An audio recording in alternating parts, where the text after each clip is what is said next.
Assalamualaikum warahmatullahi wabarakatuh. Perkenalkan, nama saya Sakadavia. Saya dari kelas Manajemen Malam B.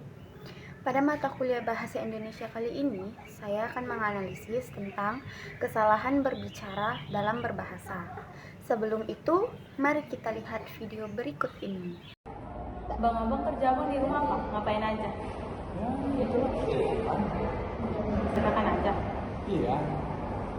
Saya sebagai operator, Biasanya itu kerjanya ngapain aja?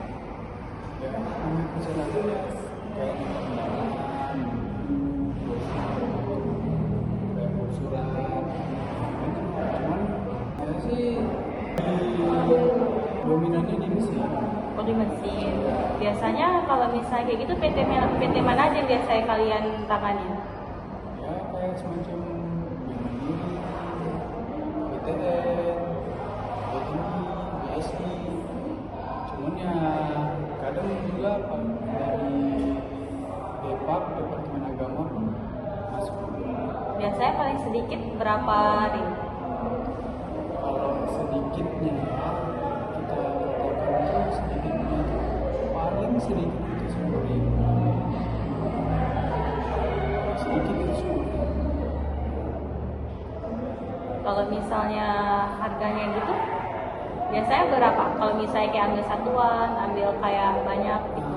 Nah, kalau kita percetakan ini, kita berbeda dengan fotokopi. Fotokopi kan dia harganya kita katakan kita bisa ngambil sedikit. Tetapi kalau kita di percetakan, contoh kita bikin undangan, kita katakan. Kalau kita bikin undangan hanya untuk 200 biji, itu sama harganya dengan kita buat 500 biji.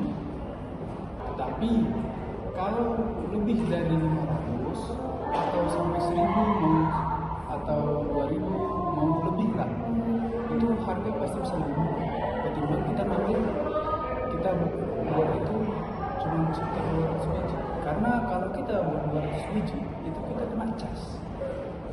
Itu dia. Berarti kayak lebih bagus ambil banyak kan? Iya, cuman kan kebutuhan konsumen ini kan bervariasi. Ada yang butuh banyak, ada yang butuh sedikit. Nah, kalau sedikit ya harganya tidak sama dengan yang banyak. Oh, betul sih. Berarti kalau misalnya kita di dunia percetakan ini lebih banyak lebih bagus gitu ya. Iya, Terima kasih Bang atas informasinya. iya sama-sama. Dari video tersebut, saya sudah menganalisis beberapa kesalahan penutur berbicara dalam berbahasa. Yang pertama, saya akan menganalisis kesalahan penutur Lia. Lia seringkali menggunakan kata tidak baku seperti bang, ngapain, kaya, dan terima kasih. Dalam bahasa Indonesia formal, kata-kata tersebut seharusnya diganti menjadi saudara, melakukan apa, seperti, dan terima kasih. Kesalahan kedua yaitu beberapa pertanyaan Lia disusun kurang efektif dan berulang. Misalnya, kalau harganya misalnya gitu. Ungkapan tersebut bersifat ambigu dan tidak langsung pada inti pertanyaannya. Dan kesalahan ketiga yaitu Lia kerap mengulangi kata biasanya dan frasa kalau misalnya, yang menyebabkan kalimat menjadi kurang ringkas dan tidak efisien. Selanjutnya, kesalahan berbicara penutur Dika. Yang pertama, Dika menggunakan banyak kata tidak baku seperti gitulah, cuman, kaya, dan cat. Bentuk baku yang seharusnya digunakan adalah seperti itu, hanya, seperti, dan biaya. Kesalahan kedua yaitu tuturan Dika sering berbentuk kalimat yang berbelit-belit dan panjang tanpa pemenggalan ide yang jelas, sehingga informasi yang disampaikan menjadi kurang terstruktur. Kesalahan ketiga yaitu pengulangan kata yang tidak perlu. Dika seringkali mengulangi kata dan frasa seperti paling sedikit itu ya. Kalimat tersebut menyebabkan kalimat menjadi tidak efektif.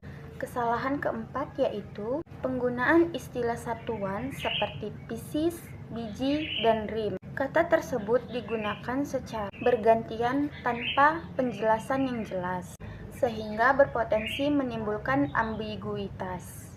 Kesalahan terakhir yaitu Penggunaan kata ya, nah, dan iya sering sekali muncul dalam tuturan Dika dan tidak memiliki makna dan fungsi yang jelas, sehingga melemahkan kejelasan penyampaian. Sekian analisis dari saya ucapkan terima kasih.